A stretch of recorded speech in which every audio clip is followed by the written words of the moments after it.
Hindi pa pala nag-uumpisa ang shooting ng Part 2 o TJ. Ito ang sana ay sequel ng naunang action thriller o TJ more than 10 years ago. Nauna nang nabanggit ni Gerald Anderson na may mga fight training na siya for the said project na ididirect ulit ni Eric Mati. Pero mismong si Direk Mati ang nagkwento na hindi pa sila nag-uumpisa.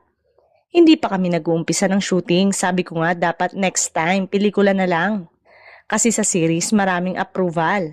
Sabi niya sa short interview with him na memorial service para sa babang luksa ni Mother Lily Monteverde noong nakaraang Monday.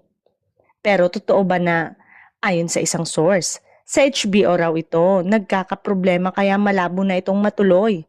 Cancel na ang agreement.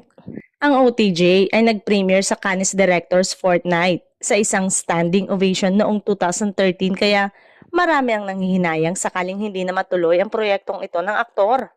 Samantala, kasalukuyan namang umeere ang serye ngayon ni Gerald Anderson na Sins of the Father kasama ang aktres na si Jessie Mendiola.